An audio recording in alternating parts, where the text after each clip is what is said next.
This is a wonderful Spencer Museum of Art crowd. Thank you all for being here. My name's Sarah Lynn Reese-Hardy, and I am the Marilyn Stockstead Director of the Spencer Museum of Art.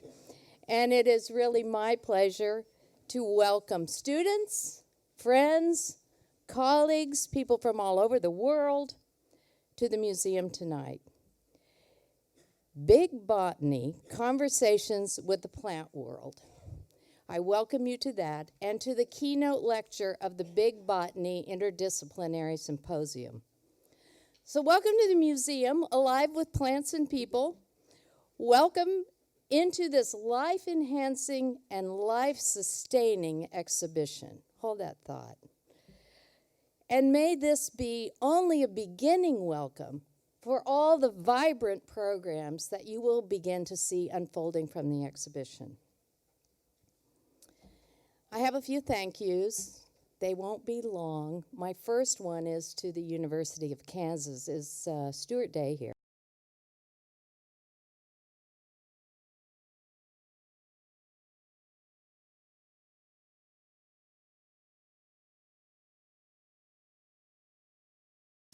And so much of what we do is due to the support and interest of the university.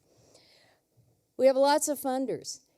This seemed to capture the imagination of very disparate kinds of funders, so I'm just going to run through the list. The Institute of Museum and Library Services, the National Endowment for the Arts, the Andrew W. Mellon Foundation through our Integrated Arts Research Initiative, the Elizabeth Firestone Graham Foundation, the Asian Cultural Council, KU Student Senate, the Linda Inman Bailey Exhibitions Fund, the International Artist in Residence Fund, the KU Research Investment Council. But there's a person at the center of this exhibition. And I want to share a few facts about Steve Goddard. The fiction will all come later. But Steve is the Associate Director and Senior Curator of Works on Paper. But Steve also has a nose for the unexpected. And if you know him, you've heard him call this. He has an eye for the crush factor. He calls art with that crush factor, something that a museum needs to invest in. And while you go through the facts and the sources and all the references, it is not uncommon for Steve to turn and say, well, you know, it has the crush factor. I think you'll see that crush factor tonight. He has a BA from Grinnell College, an MA, and a PhD from the University of Iowa. He has been a leader in the Print Council of America, serving on the board and also as a president. He has been granted numerous teaching and research awards at the University of Kansas, and he's been granted support throughout his career from a list of prestigious funders. But he grows garlic and peppers, and he makes his own art.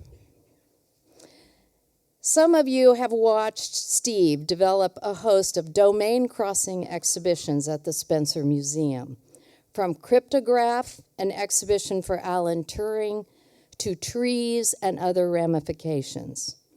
Many of his projects have related to that dynamic relationship between nature and humans. But this project, exhibition, catalog, and programs, is especially expressive of Steve's life and Steve's work. In the catalog essay, Steve closes with what I perceive to be his working method for living with and through art.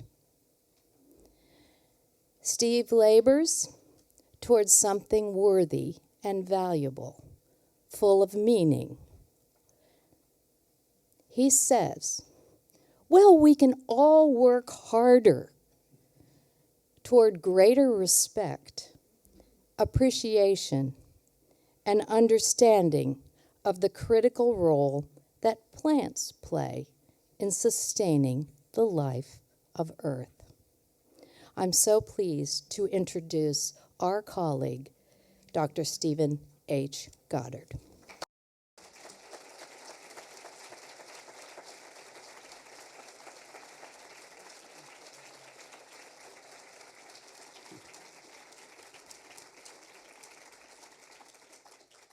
Thank you.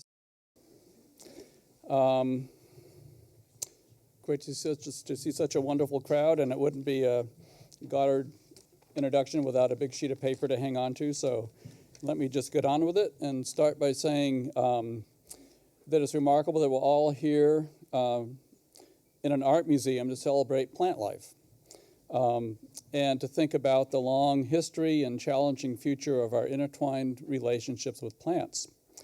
Even if, from our mammalian perspective, plant life is running in the background and often taken for granted, we know that it is essential to life on our planet. Or as the book Brilliant Green has it, plants are the mediators between the sun and the animal world. And if you think about what you eat and what you breathe, that will begin to settle in. To better gain an appreciation of this, our exhibition looks at the many-layered and complex weave of the fabric that constitutes the connections and mutual dependencies between plants and people, including connections that are cultural, philosophical, ecological, historical, scientific, and of course, artistic. Big Botany, Conversations with the Plant World, brings historical, contemporary, and speculative works of art together to communicate this fascinating, urgent, sometimes terrifying, and sometimes beautiful story. Of the 50 artists represented, about half are living artists, including artists who have enjoyed residencies here at the Spencer Museum of Art over the past few weeks to install their works, including Sandy Winters. You want to wave, Sandy? Who did the 2 large murals in the Central Court. Matthias Kessler, who has done the greenhouse you saw out in front, and a project that involves monitoring of plants electronically. And the team of Ackroyd and Harvey, Heather Ackroyd and Dan Harvey, are back that way, who have done the remarkable photosynthetic portraits and other photosynthetic work in the galleries. Look for the grass. Many of the other exhibited artists have joined us tonight, and will be here tomorrow for the symposium as well. So Big Botany artists, please stand for a round of applause, all of you. Anyone here who's involved in the exhibition.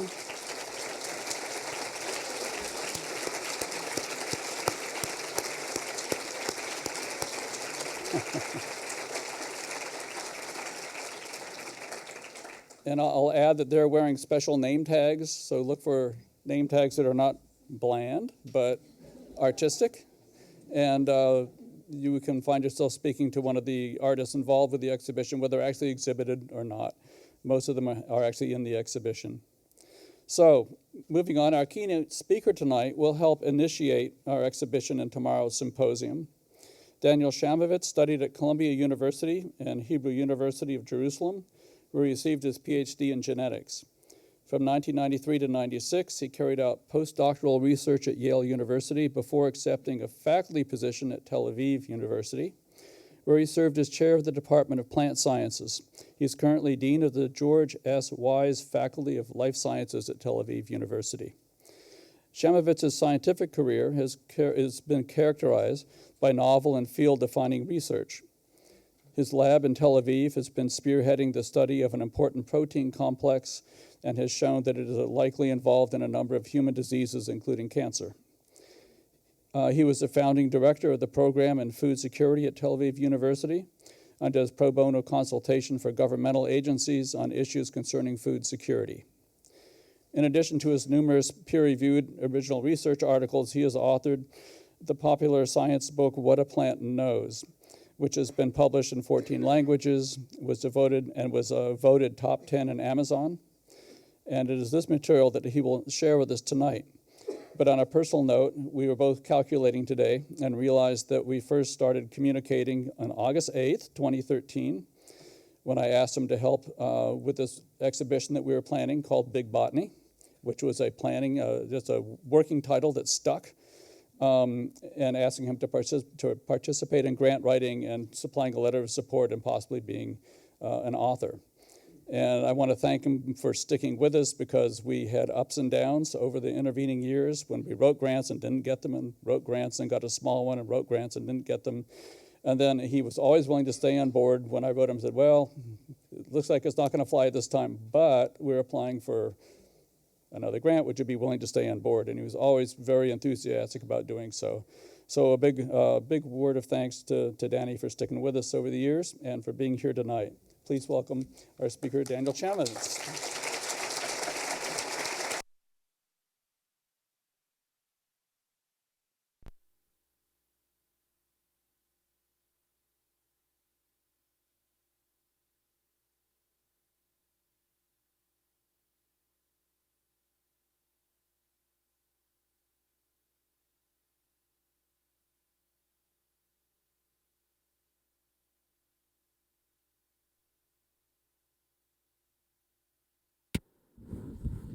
Okay, now it's on again. All right, so as Steve wrote me, he says, so we're planning a 2-day project on Big Botany in April 2014.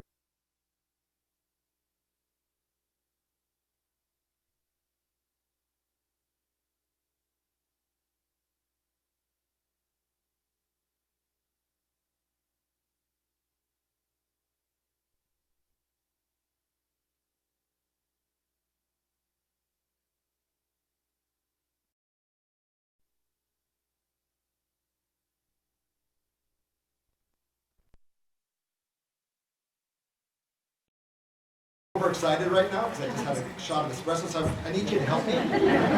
So before we start, we're going to do a little exercise. I'm also very jet lagged, as you can imagine. So I just want everyone to put their feet firmly on the ground for 1 second, okay? Just bear with me. And put your hands on your knees.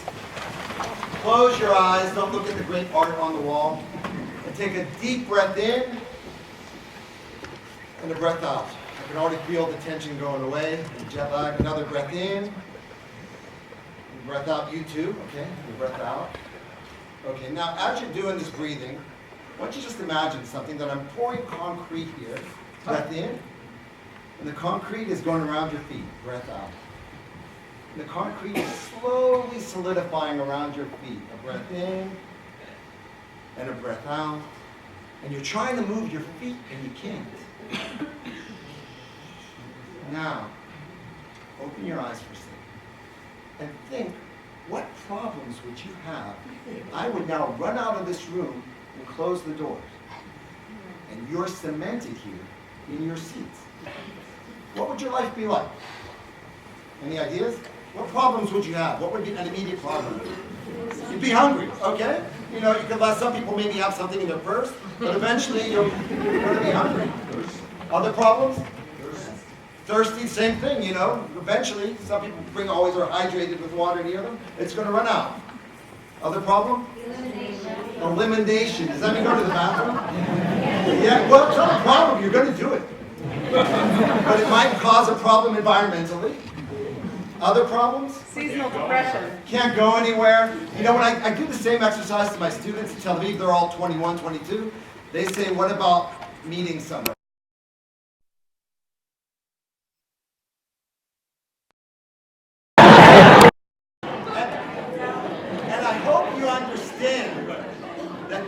Exercise has shown you what it's like to be a plant. The biggest difference between plant life and animal life is that we can move, and plants are literally rooted. We can actually escape. We always talk about we escape from problems. That's what we do. We run away from them. We are programmed to run away from problems. Your parents might tell you don't do it. It's what you're supposed to be doing. You run away. You're thirsty, you go find water somewhere. You're hungry, you go find water somewhere. You're too hot, you turn on the air conditioner, you go north. You're too cold, you get a sweater or go south. You're looking for a mate, I don't remember where you go, but I'm sure the young generation can tell us where they go. But go where to find these things. But think about the plant. The plant is literally rooted. It can't go. It has to survive, let's say, below freezing temperatures in the winter, up to 100 degrees in the winter. Am I lost this again? Yeah, okay. No, not at all. It has to, so this huge difference in temperatures it has to survive. It has to survive periods of lots of rain. It has to survive drought. And it does. Think about it. I'm not talking about the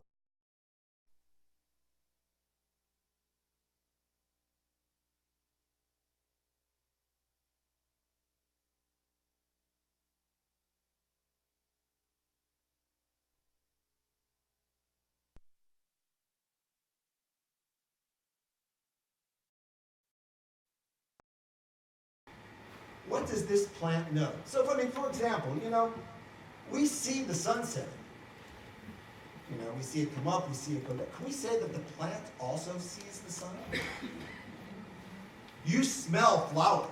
And of course, flowers smell. But do flowers smell each other? What do flowers smell? We obviously, well, some of us at least, enjoy hearing classical music. We all, I hope, enjoy hearing music. What do plants enjoy hearing? No, what do plants hear? Do they care about what music we're playing then? Well, we'll come to that in a second. Wait a second. Who said yes? Who said yes? Okay. Okay, we'll come to that later. All right, we definitely taste plants.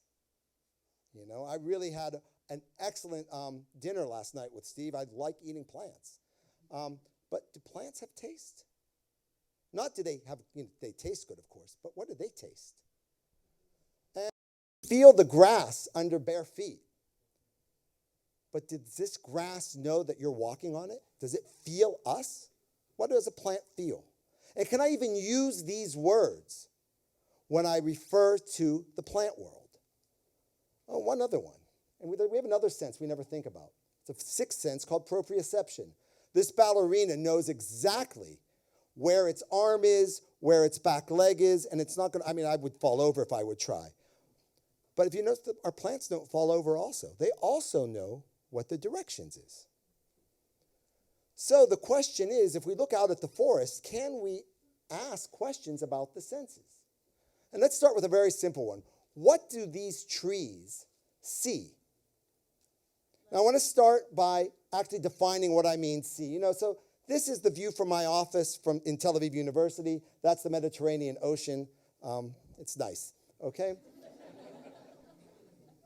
So when we see in pictures. And when someone is blind, that's what they see. So obviously there's a difference between seeing and being blind. But if you would take someone who's blind, and I'm sure many of you know blind people who are blind, and through some surgical intervention, and that's possible nowadays, can enable them to differentiate between light and dark, would they still be blind? Or would they be seeing? If you would now enable this person to differentiate between red and blue, are they blind or do they see? I think it's pretty clear for that blind person, this is definitely an improvement on not seeing light at all. So if we're going to accept the fact that seeing doesn't have to be in pictures, then plants see. And how do we know that? Well, you actually all know this. What happens, let's try this again, what happens to your plants on a windowsill? 1 second, let me do this one more time. Okay, there it goes automatically. So you know that your plants on the windowsill bend to the light, right? You see this happening. So in this movie, which was every 24 hours, the direction of light was changed. And we could see that the plants, while they can't move, they bend, well, they can't move, get up and move. The way they move is by bending and growing towards the light. So I think we could say that it's seeing the light, okay? Now, what you might not know is that one of the first people to actually study this was none other than Charles Darwin. Darwin published a book in 1880 called The Power of Movement in Plants. It's a book that we still teach from in Introduction to Botany, an amazing piece of science. This is a drawing from the book where Darwin said that the canary grass was so sensitive to light that it would bend to light that was so dim he couldn't read the watch in his hand that he took out of his pocket. So he already showed that plants can differentiate between light and dark. But okay, so you can accept that plants see light, but you're probably a little bit more shocked to find out that plants can differentiate between colors. Plants can differentiate between red and blue. If you give them blue light on one side, they will always go to the blue. If you give them a choice between blue and red, they will always bend to the blue light. Okay? So just like us, not only do plants respond to light, they can differentiate between colors. Okay? And this is so amazing, actually, that we know that the way that plants differentiate between colors is the same way we do. Do you know anyone who's colorblind? Someone who's colorblind has a mutation in one of the proteins in their retina that doesn't allow them to, for example, see blue light.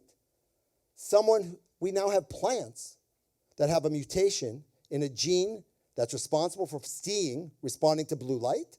And these plants, if you give them blue light from the side, will keep going straight up. They can't see the blue light. All right, so what do plants see?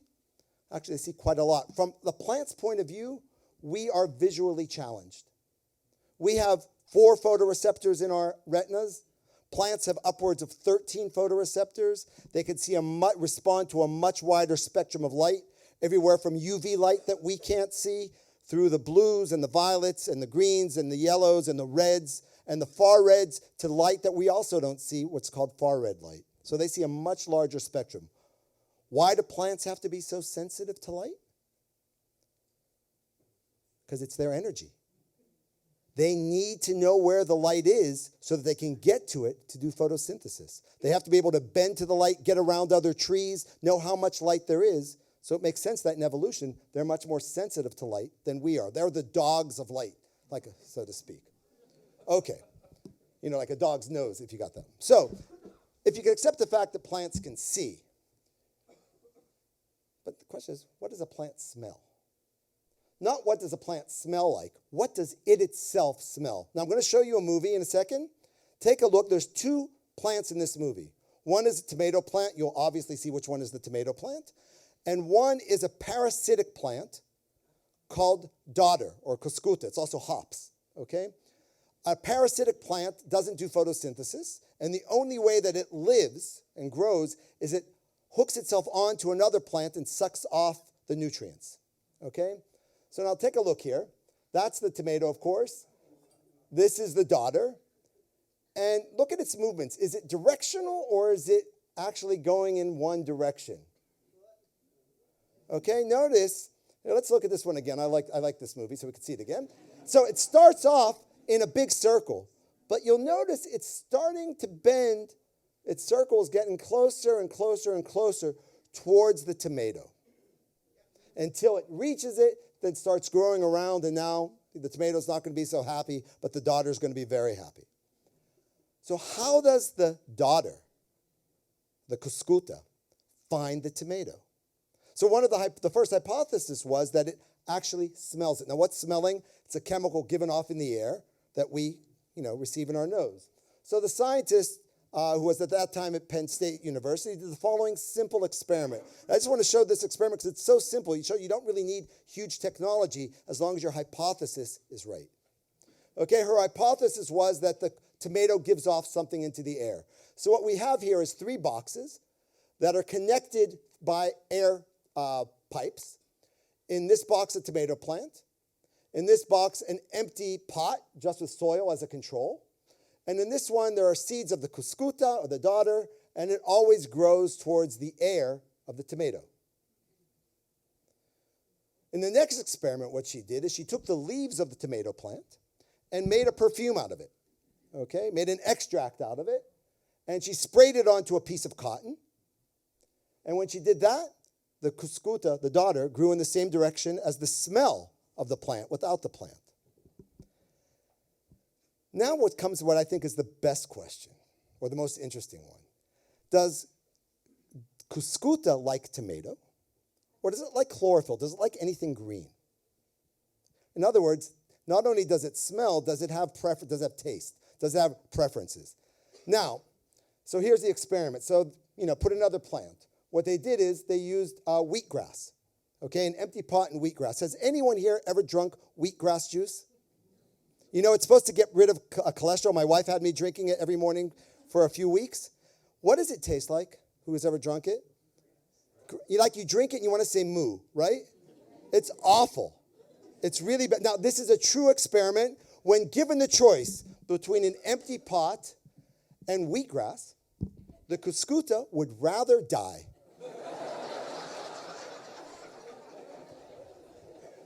It would rather starve to death. It not only does it not go here, it goes away from it. When I read, this was published in Science, and when I read it, I stopped drinking it because if he is smart enough not to drink it, I'm not going to be drinking it anymore. And of course, given the choice between the two, it goes to the tomato. We now know that each plant gives off a bouquet of smells. Through advanced chemical analysis, we can see what are the chemicals in the air. Interestingly, some of the chemicals are shared, but the tomato gives off one that the cuscuta really loves, and the wheat gives off one that it really hates. It stinks from the cuscuta's point of view. Okay, which leads me to the question, what do trees talk about? Think about it. We communicate also through smells. 4th of July, whether you're vegan or not a vegan, you got a barbecue of tofu or something else, that smell goes wafting through the air, tells you to come eat, right? You haven't chosen to salivate, but your body knows now it's time to eat. Often there are stories of women who have lived together in the same room for many months and become coordinated. Is this because it was a choice or because of some type of communication? So in literature, we talk about the smell of fear. There's lots of communicating going around through smells by humans also. So what do trees talk about? And the reason I'm going to ask this is because of a study done in the late 1970s and the early 1980s, where they found out that if you take willow trees, for example, if this willow tree is attacked by beetles, the one next to it will become resistant to beetles. What they found out was, through many years of research, that the attack tree gives off a gas into the air. You could analogous to a human function, okay? It gives off gas that contains methyl jasmonate. And this methyl jasmonate is then absorbed by the neighboring tree. And that's a signal for it to start making compounds which kill bugs or repel bugs. Now, when this was first published, this was great because this leads to all types of great anthropomorphism. You could say the first tree is saying, "Oh, watch out, save yourself." The New York Times had an editorial which said a tree's bark is better than its blight. True, but this has now been proven over and over again for many, many species. The person who first discovered this is now a director of the Max Planck Institute in Germany. He was then a PhD student. So this is a new paradigm of chemical signaling in plant biology. So the question is why do they talk to each other? Now, the problem is we don't have plant psychologists. That's not part of the exhibition. We couldn't find, Now, in evolution, there are plenty of models that show that altruism is a good strategy. It's good to help your neighbor. That can be proven mathematically. But there's another possibility here, because we also know that this branch gives off the methyl jasmonate, but its neighboring branch also becomes resistant to the beetles. So it could be that the same tree is talking to itself, and the neighboring tree is just eavesdropping. Again, we don't have any plant psychologists, so we can't know. But there's definitely communication going on between trees. So what do plants smell? Well, as opposed to what a plant sees, where there's so many photoreceptors, so far it's only a handful of chemicals that plants seem to respond to, but they do communicate the physiological basis of stress, just like we can communicate the physiological basis of stress through our own smells. Okay, so what does a plant feel? Not does it feel good, does it feel bad, but what does it feel when it's touched?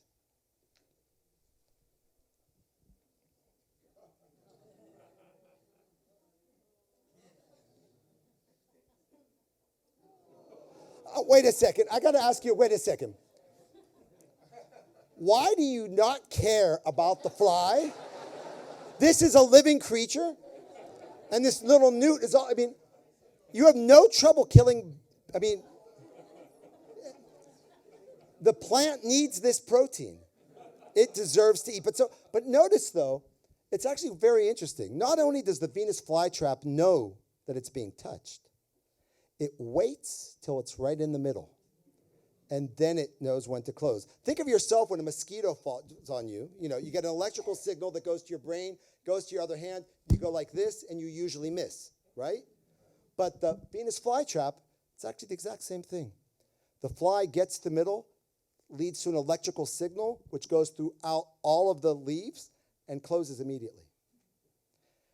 Actually, what you can do is you can give the Venus flytrap anesthetics, and it won't close. Does that mean the plant is unconscious? No, it just means that electrical signaling needs the same proteins in plants and animals. To propagate an electric signal, I don't want to get too technical here, but for those of you who remember chemistry, you get ions, you get salts going across membranes. And the same proteins do it in animals and in plants. And you can stop it with the same inhibitors, which is why so many plant products also affect our own brains. Okay, a little bit more about what we could feel. So we know that it's wrong and bad and dangerous to shake our kids, I hope. You know that. But look what happens to this. This is our lab rat. It's called a Arabidopsis. It's like a mustard plant. This is a 6-week-old Arabidopsis plant. The only difference between this tray and this tray is that this tray was touched 3 times a day by the scientist.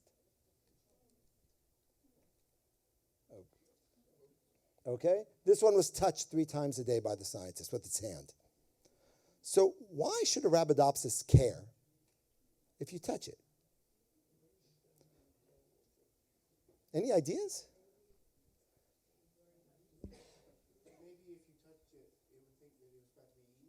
That's actually a really good idea. But there might be cases of that. But in this case, actually, if you go hiking and you look at a tree in the valley, it's always tall and majestic. And the same species of tree on the top of a mountain will be short and fat with few branches. The exact same species. Now, intuitively, you think that the wind has damaged this tree, right? No, the wind didn't damage it. The tree survived. The tree knows it's being shook by the wind, and now it can't run away. Remember, it's rooted. So it changes its developmental pattern. It stops growing up, makes itself fatter, and it only grows a few branches rather than many branches. And this is all done actively. It's an active decision that's genetically encoded in the tree, all to enable it to survive. Again, we go to the difference between animals and plants. We survive through behavior. A plant survives genetically. And that's the reason that most plants have more genes than animals do. Because it has a gene for a good day and a gene for a bad day. Because it has to respond. It's much more complex genetically because it can't move away. So what do plants feel? Well, they feel the wind, they feel being touched, they feel physical contact. And the mechanisms involved are much the same mechanisms that enable us to feel also. Electricity and ions, calcium even is involved in this. But there's no nerves and there are no muscles. If you get the idea through this that these are the same organs. It's not at all. It's completely unique, or completely different animals and plants. A unique set of organs and a unique set of cells, but very similar responses. All right, now, let's go back to what a plant hears. So, what type of music? Who thought the Mozart? Who liked the Mozart? Someone over here. Yeah, okay. So what type of music do you think plants prefer? Mozart. What type of music do you prefer? The beat? Okay. So let me cut to the end. Plants don't care about music. While there are thousands of articles that'll talk about what a plant sees and what a plant smells and what a plant feels and what a plant tastes, we didn't have time to go into that. There's maybe 5 that talk about plants and music. And in each one, the plant grew better in the music that the researcher preferred.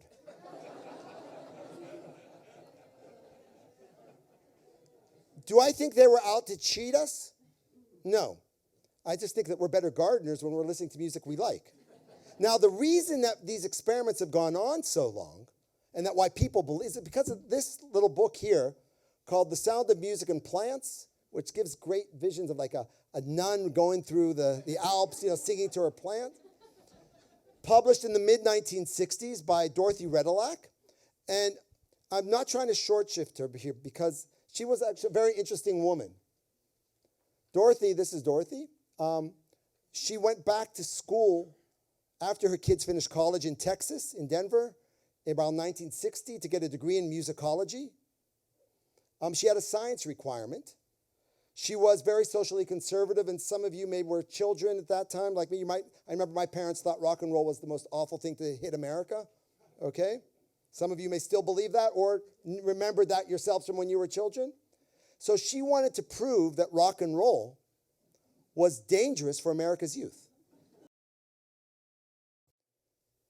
The third problem is, well, while we've managed to feed the world, it's come at a huge environmental cost.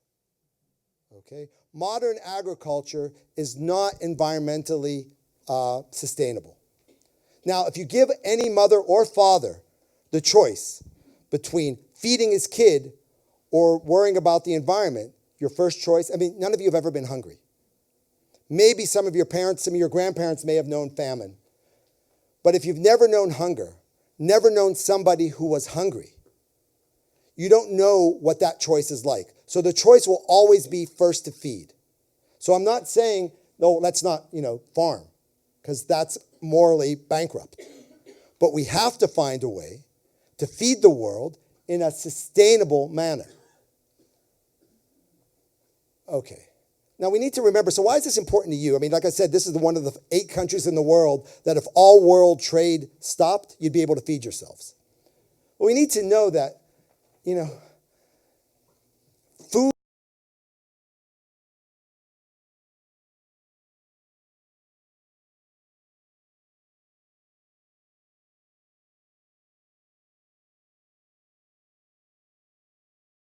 our holiday of Passover this weekend.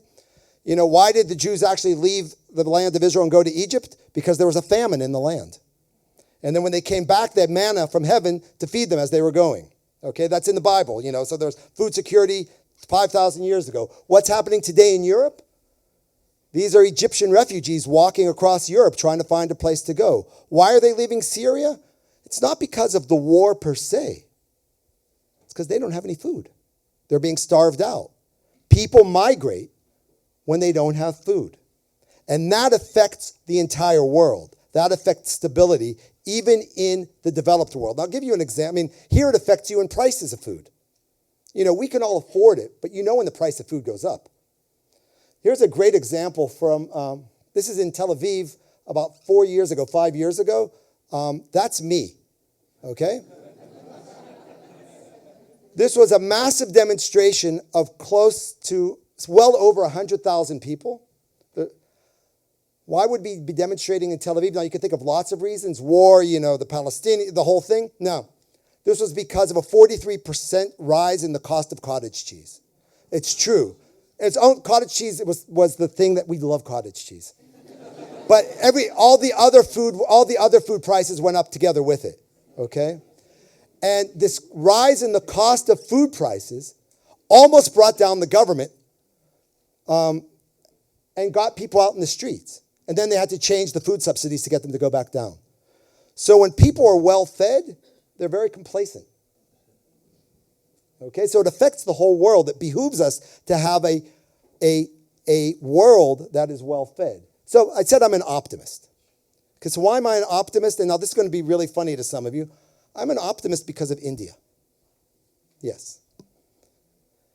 Again, those of you over the ripe age of 55 may remember India in 1967, 1968 was under huge famines. In Bihar, Maharashtra, lots of areas of India. There were 700 million people in India then, and it was only massive Western aid which saved millions of people from starvation. Do you remember those pictures from the news back then? You couldn't remember those pictures. You were. Okay, there you go. All right. If anyone would have told me then, I was a little kid, but that India in 2018, with 1.2 billion people, would be a net food exporter, no one would have believed them. And I'm not saying there's not hunger in India today. There is hunger, but it's economic hunger, not agricultural hunger. There is enough food in India, it's just like getting to the right people. India can feed itself. And why can India feed itself? Because over the past half a century, they adopted modern technologies, the Green Revolution, which has enabled them to increase yields in the crops that they need to feed themselves. And if India can do it, the rest of the world can do it also. What we now need, though, is a third green revolution, which is based completely on modern science, which will allow us to grow plants, maintain yield, but use less water.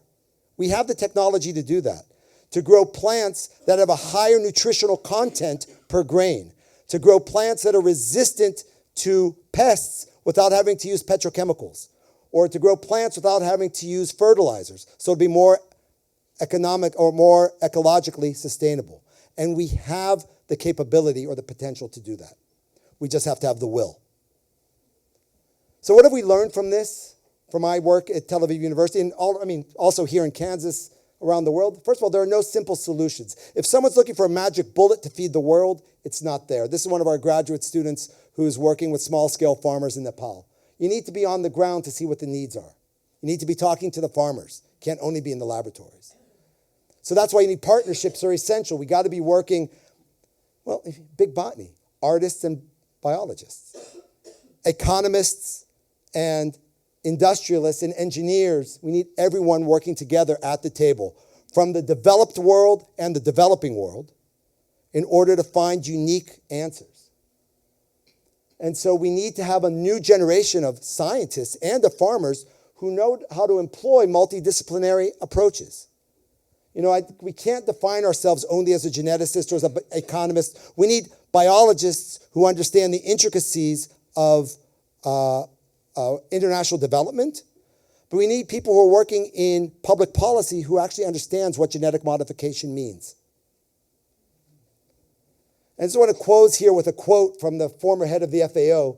Hunger is not an issue of charity. It's an issue of justice.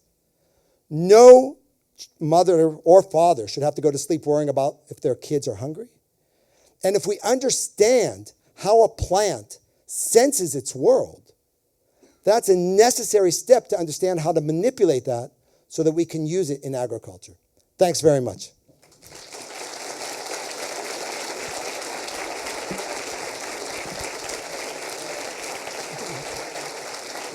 Yeah. I'll be happy. Thank you. I'll be happy to take 1 or 2 or 10. How you'll just tell me when to shut up. 4 or 5. 4 or 5. Okay. Questions if anyone has.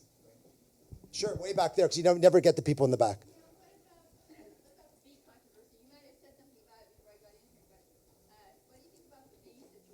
The who situation? The bees situation.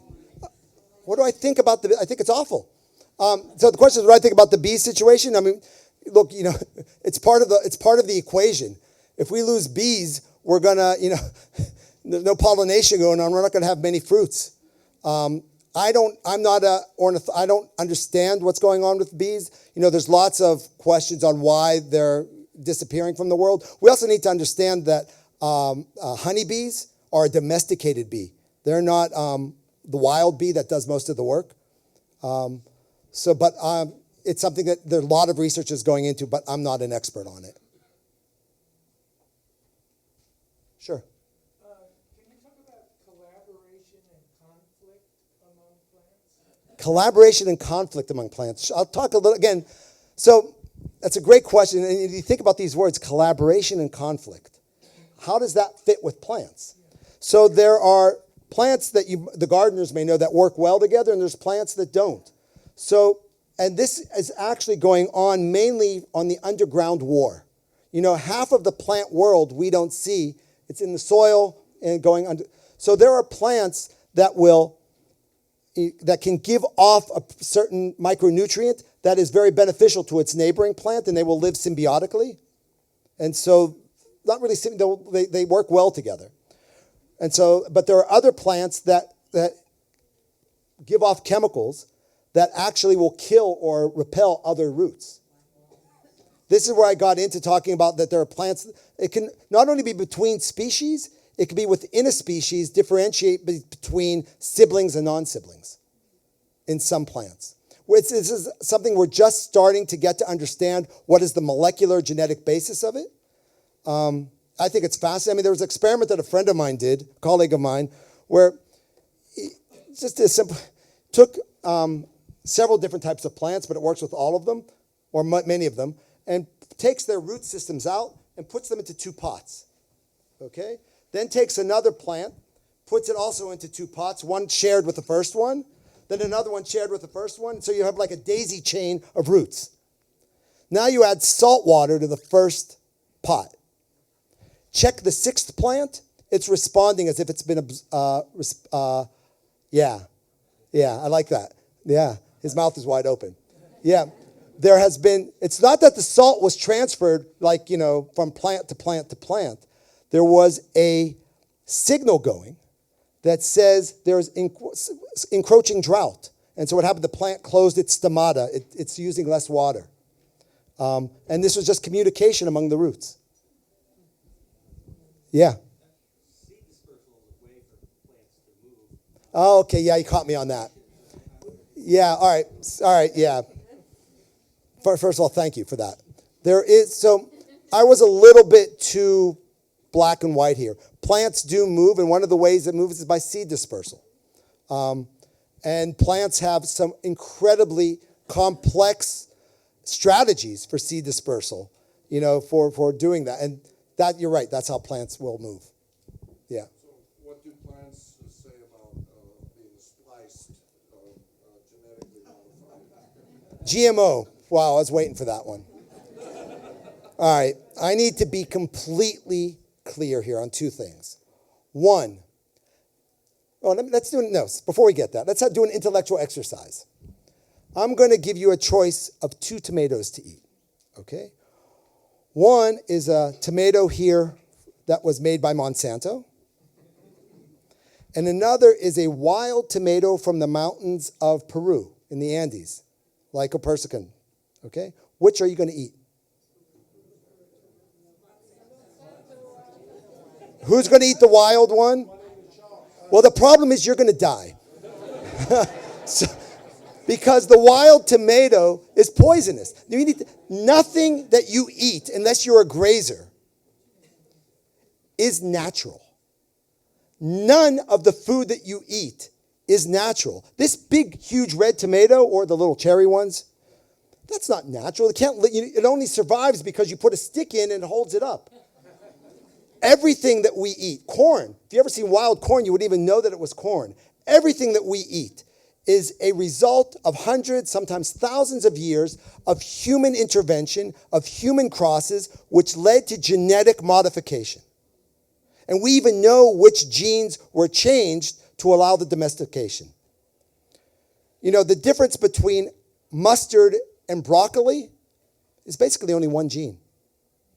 The difference between broccoli and cauliflower is another gene. Changes in one or two genes could use huge differences in what a plant, no, it's more than one main, but a lot of around. So the first thing is nothing is natural. And you need to know that. It's really important. Because if anyone's telling you that organic food is more natural than non-organic food, this is being recorded, so I can't say what I want to say. The second thing is DNA is DNA is DNA. The genetic code is called the universal genetic code for one reason. It's universal. Okay, I know I'm a little preachy here. So there is no difference between a plant gene, a human gene. If you look in our genome, we actually have some plant genes in us. Those genes are moving all the time. So what I'm saying is that genetic modification, which is called genetic engineering, by putting DNA from one plant or from one organ into another, is completely safe. Why? Because DNA is, it's the same code. Nothing, actually, a genetically modified food is much safer than a non-genetically modified one. Why? Because it is so regulated that it has been proven not to be dangerous. If you make a new organic crop, it's completely unregulated. It doesn't go through all the tests that the genetically modified one does. Sure. So, can you have justice if you have multinationals owning? So if we talk about, that's a very good question. But how many iPhones do you have? The whole question about the whole problem with multinationals. Wow, this is also being, in my mind. So there's a whole problem going on here, but it's in everything. It's not only one company, it's everything in the food chain. I was talking to a friend of mine who's an economist. I won't say at which university, I don't want to out him right now. But I said to him, who's funding the anti-GMO? As I said, he said, Greenpeace doesn't have that type of money. The organic lobby doesn't have that kind of money. He said, follow the money. Who has the most to lose by, say, BT cotton or BT corn? You know who has the most to lose? This is a little scary. The chemical companies. This isn't nothing organic here. So you got these big multinationals all over the place. It's a problem. But so I don't have an answer for that. I'm not an economist.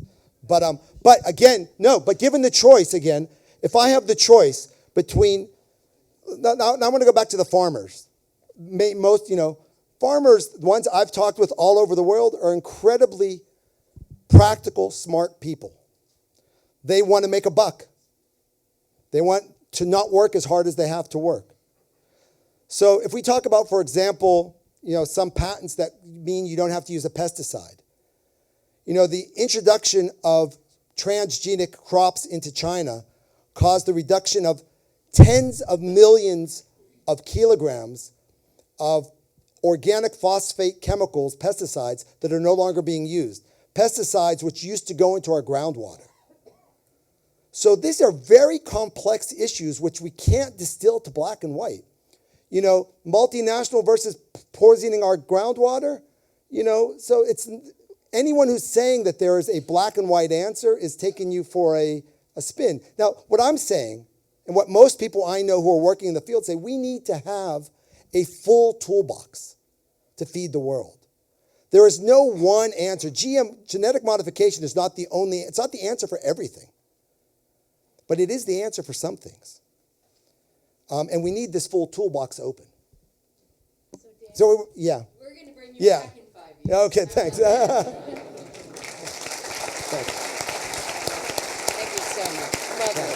Really, really excellent. Good.